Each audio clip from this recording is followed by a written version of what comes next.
Ethan's life was ordinary. Same job, same routine, same worn-out coffee cup every morning, until the day it all changed. He was called into his boss's office. No warning, no reason, just a cold look, and the words, "You're fired." No explanation. Just like that, Ethan's world fell out from under him. Frustrated and numb, he wandered into a nearby restaurant to clear his head, sat in a corner booth, ordered black coffee, stared out the window. And then, they came. 3 men. Clean suits, friendly smiles. They sat at his table like they belonged there. "We saw what happened," one of them said. "Rough day, huh?" Their voices were smooth, calm, and somehow comforting. Ethan, despite himself, relaxed. Just a little. He didn't notice the bitter taste in his drink. Didn't notice the way his limbs started feeling heavy. The last thing he saw was the ceiling spinning overhead. Then, darkness. He woke up, handcuffed to a chair. 4 masked figures stood around him, silent, armed, and completely still. No words, no explanations. They dragged him down a long corridor, the air growing colder with every step. The walls changed from concrete to steel. The lights flickered overhead. And then he saw it. A hidden laboratory. Machines he didn't recognize. A humming silence that screamed danger. Still, no one spoke. He was pushed into an elevator. The button showed negative floors, the kind that shouldn't exist. As they descended, a voice came through the speakers. "Warning, Exhibit 0 has escaped containment. All personnel take cover. Do not let it reach the surface." The guards tensed. Alarms screamed. Red lights flashed. Then, total blackout. A few heartbeats of silence. The lights snapped back on, and the guards were dead. Bodies torn open, limbs twisted unnaturally, blood everywhere, and in the center of the chaos, it stood. A creature, towering, black, and shifting like smoke trapped in flesh. No eyes, no mouth. But it stared at Ethan, saw through him. It spoke. A voice like ice and thunder. "I will spare your life. Don't waste it here." And then, vanished. Shaking, Ethan searched the guards. He found a key to his cuffs. And something strange. An old cassette player. He pressed play. A cold robotic voice echoed, "Welcome to ProjectExodus. You are now a part of a high-security experiment. Your job is to assist in the testing of the serum, an experimental drug designed to grant enhanced abilities. Subjects marked as expendable are to be sent to the lab prison behind the green building. All personnel are assigned one colored keycard. In the event of an emergency, all exits lock. To override lockdown, you must collect all 6 keycards hidden across the facility. Do not trust the prisoners. They've been corrupted." The tape ended with a cold click. Ethan found the green keycard on one of the dead guards and used it to open the nearby steel door. Inside was a nightmare. A 5-story prison block. Dozens of cells, screaming voices, each cell labeled with a danger number. What it meant, he didn't know. He explored, searching for the next keycard, the red one. But the lower floors were locked behind a keycode panel. Just then, a small voice called out, "Hello, mister. My name is Anna. Can you help me?" A young girl, maybe 10, alone in a cell. Ethan hesitated. The tape warned him not to trust anyone in the cells. But she seemed so normal. "I don't know the code," she said, "but the guards always talked in the break room. Maybe there's something there?" Ethan nodded. "I'll check. Stay quiet." The break room was guarded by a massive man, sleeping, his chest rising and falling like a storm waiting to wake. Ethan crept in, quiet as he could. He found a file, prison guide, and inside it, a list of codes, including one for the lower floor. Just as he opened the file, the chair behind him creaked. The man was awake. Ethan dodged the first blow just in time, tucked the folder under his arm, and ran. The guard roared behind him, boots pounding the floor. He escaped. Barely. Now the guard knew his face. Ethan read the file in a dark corner. It confirmed everything. Codes, floor maps, even the location of the red key card on the lower level. He needed 2 things, that card and Anna's cell key.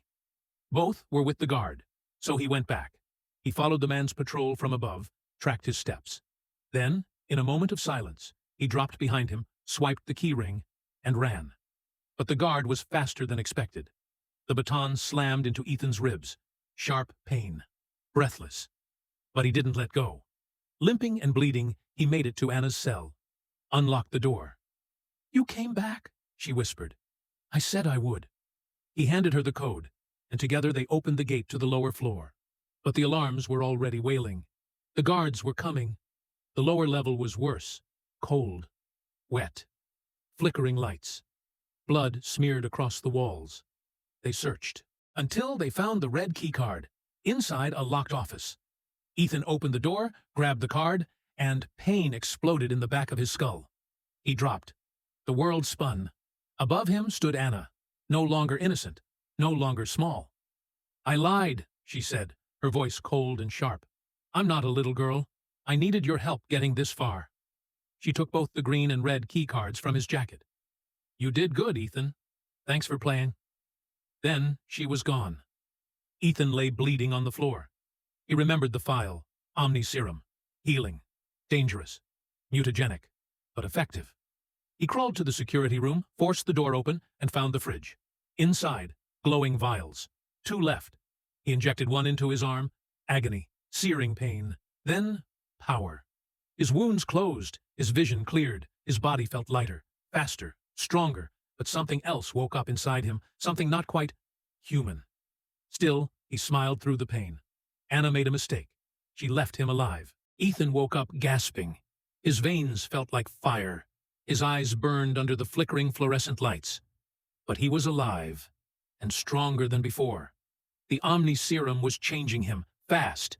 He could hear things now, distant footsteps, even echoes from behind walls. His muscles no longer screamed in pain. He felt wired, sharper, on edge, and one thing pulsed through his mind like a drumbeat. Anna stole the keycards. She was heading for the red room. That's where the blue key was hidden next. And that was where Ethan was going. He reached the red room's entrance, a heavy metal door with a strange inscription. "The maze remembers." "Do you?" He pushed it open. Inside was a hallway. But something was off. Every door along the hall was identical. Cold steel, red lights above them. He chose one and stepped through. The room on the other side was completely different. Warped, tilted. The ceiling was too low. There were 4 more doors. He picked another. And then it hit him. The rooms rearranged. Every time he walked through a door, the layout changed. Subtly at first, then violently. Walls moved, hallways flipped. Gravity felt strange. Time slipped. His own shadow didn't follow correctly. It was a maze that rewrote itself. He began to memorize the doors, counted the steps, took mental snapshots. It was like a puzzle, but one that punished mistakes. As the maze shifted around him, Ethan started feeling different. His hearing sharpened to painful clarity. His skin tingled with static. He saw faint glows where there were none. He was mutating. But he couldn't stop now. He needed the blue key. And Anna. After nearly an hour, he entered a room and froze. There she was, Anna, standing alone in the center of a circular chamber. The blue key card floated inside a glass case behind her. She turned to him, her face unreadable. "So, you lived," she said. Ethan kept his distance. "You lied, knocked me out, left me to die." "You would have done the same," she said coldly, "and you still might." Silence hung between them, thick as the tension in the air. Then the maze shifted again. Doors slammed, the floor shook. Anna looked up, worried. "The maze is collapsing. It doesn't like 2 people staying too long in the same room." A panel behind the glass key sparked. Locking down. They had seconds. Without thinking, Ethan rushed forward. "Get the key!" Anna hesitated, then sprinted for the case. The floor cracked. A black mist oozed from the walls, like the same energy he'd seen from the creature that killed the guards. Anna smashed the case, grabbed the blue keycard. She slipped, nearly falling into the growing void. Ethan caught her arm just in time. Their eyes met. No words, just survival. They burst through the next door, just before the entire room caved in behind them. Now, in a quiet hallway, Anna sat down, breathing heavily. "You didn't have to save me," she said softly. "You didn't have to betray me." Silence. And then, for the first time, a smile. "Maybe we're even now," she whispered. Ethan nodded slowly. He still didn't trust her. But right now, she was the only one who knew how this place worked. They were stuck together. The blue key glowed faintly in Anna's hand. "Next stop?" Ethan asked. Anna stood, her voice serious again. "The observation wing, where they watched the test subjects, before things went wrong." Ethan adjusted his jacket, felt the serum still burning in his blood. "Lead the way."